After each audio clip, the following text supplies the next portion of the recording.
Hello and welcome. My name is Jackie Cooper. I'm a qualified cognitive hypnotherapist and NLP practitioner. I run my own practice, clinical, and work with customers every day who have anxiety to help them lead a better life. And I'm a team member at MedDent. MedDent is our leadership, training, wellbeing academy, where we help all healthcare professionals to support them in all needs. Have you ever wondered whose voice is speaking inside your head?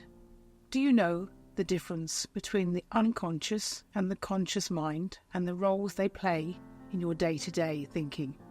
The voice inside your head can be thought of as the internal dialogue or stream of thoughts that you experience throughout the day. And the key is to spend time to get to understand these voices and how they interact, as this will in turn help you to gain insight into your thought processes, manage automatic responses and align your conscious goals with your deeper unconscious beliefs and desires. Let's explore for a moment the different roles these two minds have. Your conscious voice is the part of your internal dialogue that you are actively aware of. This is the voice you hear when you're thinking deliberately, such as when you're planning your day, making decisions, or engaging in self-reflection. You have more control over this voice. You can direct your thoughts, choose what to focus on, and engage in logical reasoning or problem solving. For example, when you're working on a maths problem, you might consciously think through each step needed and arrive at a solution. Thoughts from your conscious mind are often logical, structured, and purposeful. They are aligned with your current goals, tasks, or activities. Unconscious voice operates below the level of conscious awareness. You may not be fully aware of these thoughts unless they are triggered or brought to the surface by certain situations. This voice includes automatic thoughts, beliefs, and underlying mental processes that influence your behaviour and emotions. Your unconscious voice is less under your control. It can influence your thoughts and actions without you being fully aware of it. For example, you might unconsciously avoid certain situations due to some past experiences or deeply held beliefs, even if you're not consciously thinking about them. The thoughts in the unconscious voice are often more spontaneous, automatic, and emotionally driven. They can include biases, fears, desires, and habitual patterns of thinking. This voice might manifest as gut feelings. You know that when you walk through the door, you've got a gut feeling about somebody.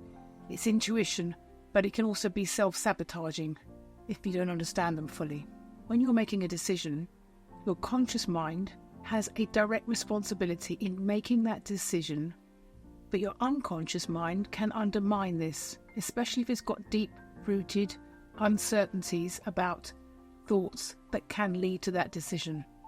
When you're making a decision, your conscious brain and your conscious mind and that voice inside your head is logic, reason, and it helps you to make a decision.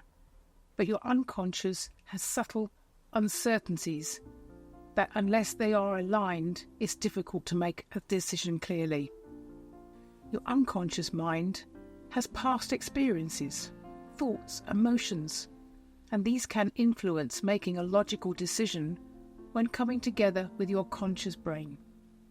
The unconscious voice often drives your behaviour. It can seem automatic and habitual, like impulsive reactions, while the conscious voice is more involved in deliberate actions and responses. Let's take a moment to see how these two minds work together or not in your daily life. On a positive note, the conscious and unconscious voices interact continuously all day long.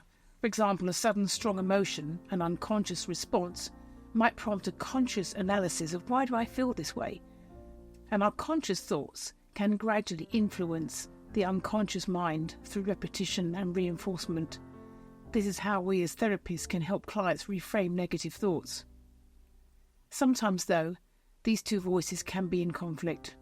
You might consciously want to achieve a goal, but unconsciously hold beliefs or fears that undermine your efforts, leading to inattention. We call this our limiting belief.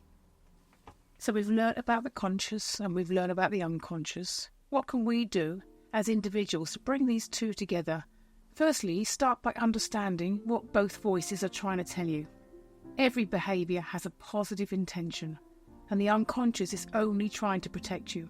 By cultivating self-awareness through practices like mindfulness and meditation, which can bring unconscious thoughts and feelings into your conscious awareness, engage in reflective practices such as journaling or therapy to explore and understand the underlying beliefs and emotions that drive your behaviour.